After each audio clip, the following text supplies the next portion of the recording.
O dia começou como qualquer outro em Lisboa, mas terminou com o meu cão Max a destruir a sala de estar e o meu marido João a gritar que íamos devolvê-lo. Desesperada, marquei consulta com a melhor psicóloga comportamental para cães da cidade. Quando a doutora Sofia Mendes entrou na sala, com o seu olhar penetrante e voz calma, nunca imaginei que ela não só salvaria o Max, mas despertaria em mim sentimentos que eu reprimia há anos por outra mulher. A luz da tarde entrava pelas janelas do nosso apartamento no Chiado, pintando o chão de madeira com listras douradas que pareciam zombar da minha exaustão.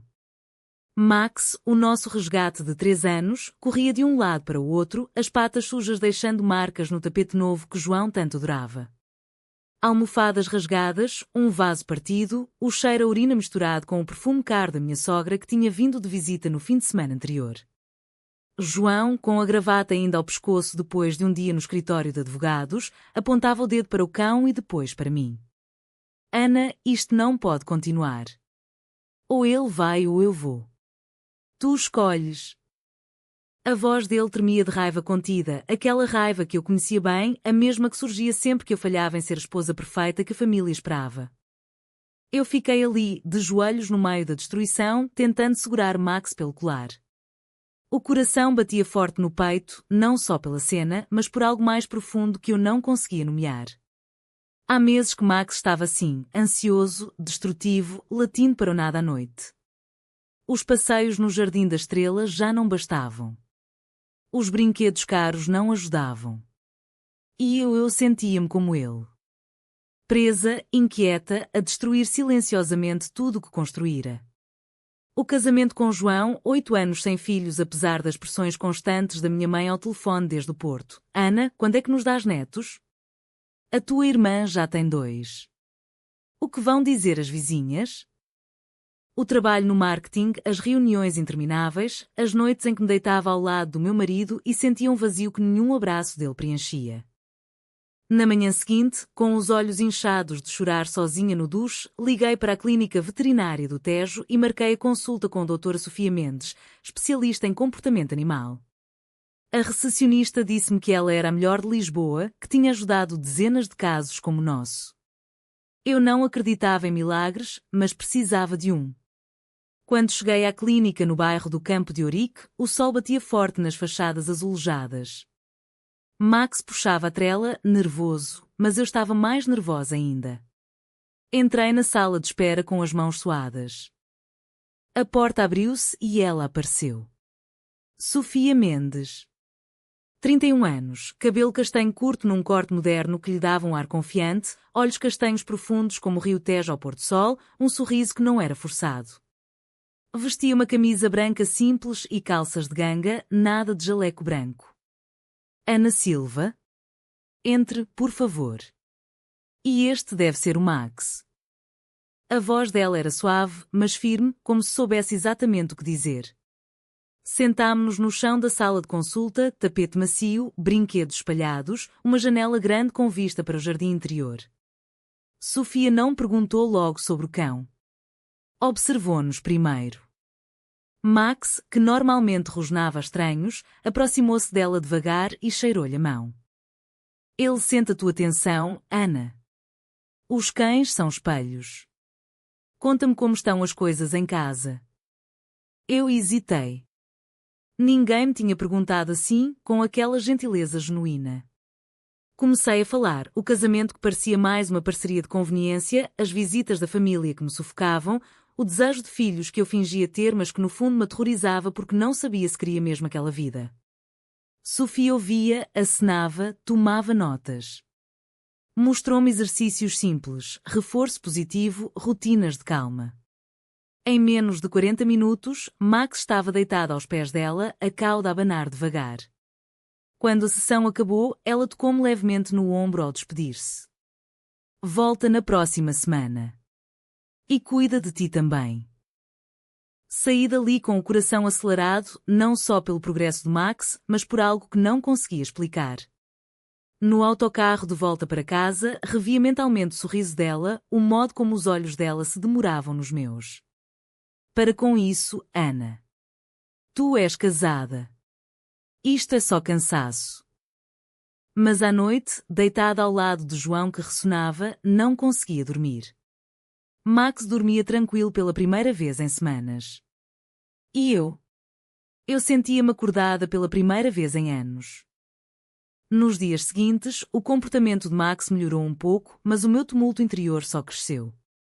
Liguei para a minha mãe no Porto e ouvi o sermão habitual: filha, tens de dar netos ao teu pai antes que ele piore da saúde. O João é um bom homem. Desliguei com um nó na garganta.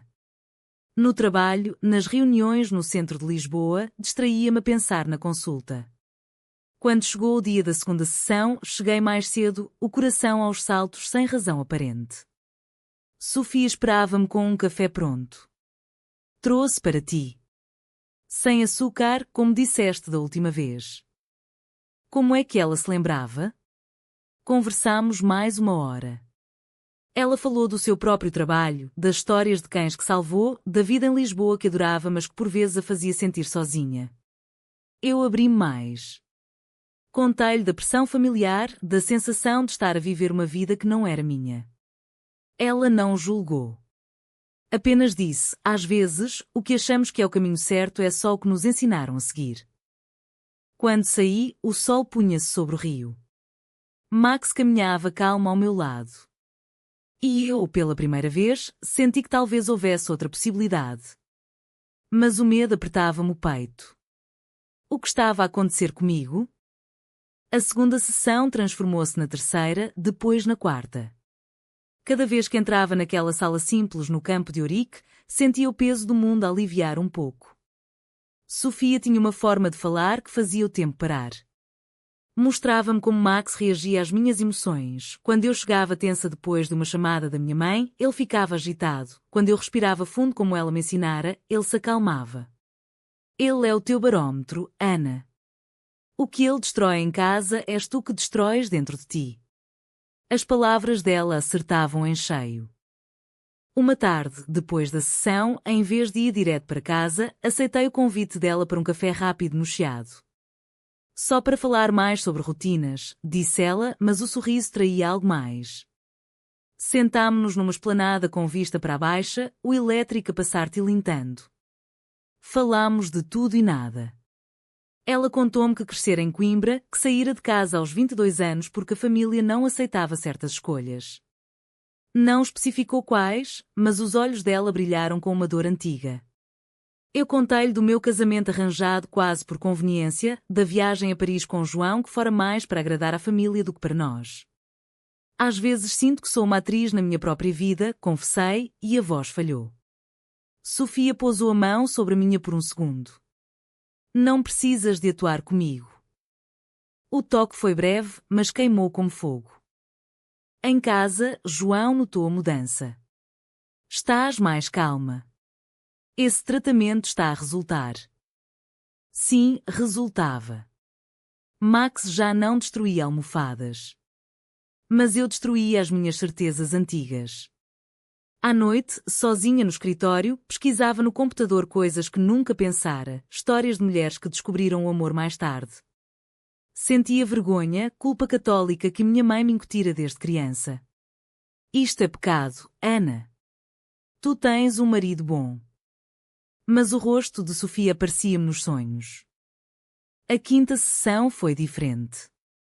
Sofia trouxe um novo exercício, caminhada conjunta com o cão no Parque Eduardo VII. Caminhámos lado a lado, Max entre nós, o vento a agitar as árvores.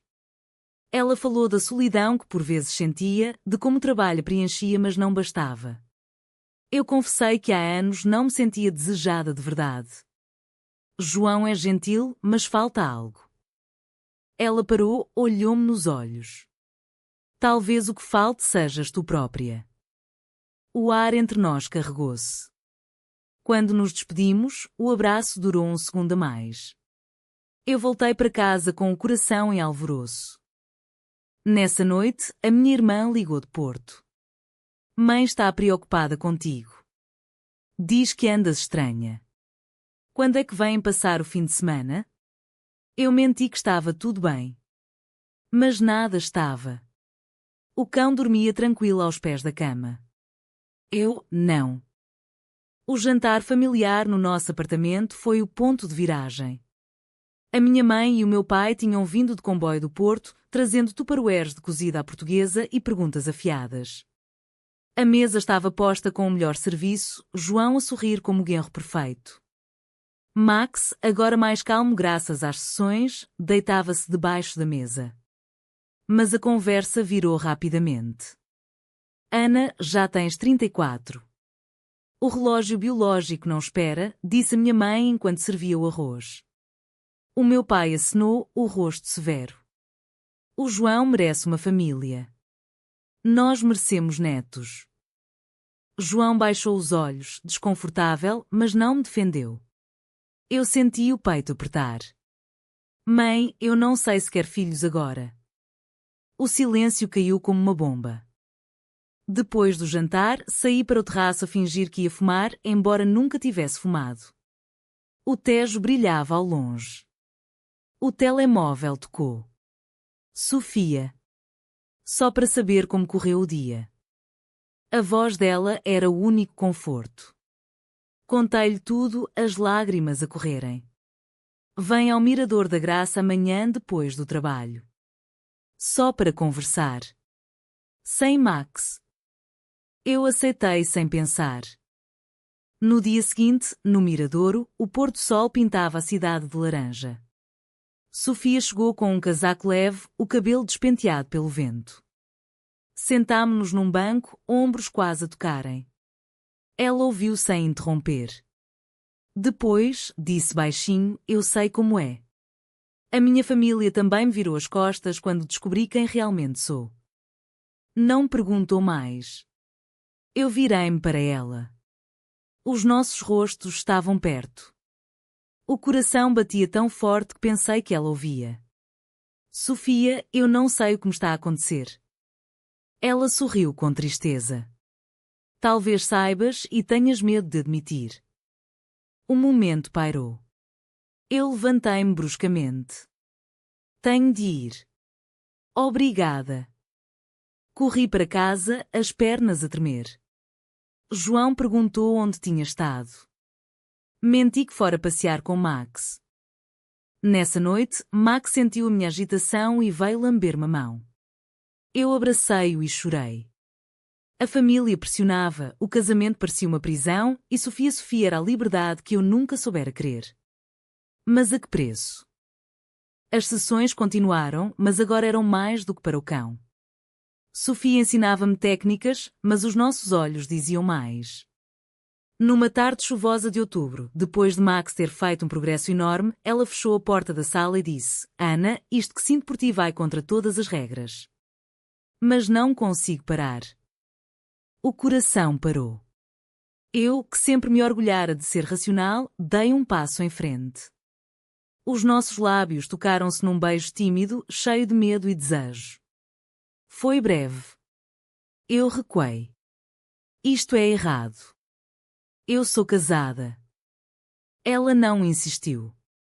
Eu sei. Mas o teu coração não mente.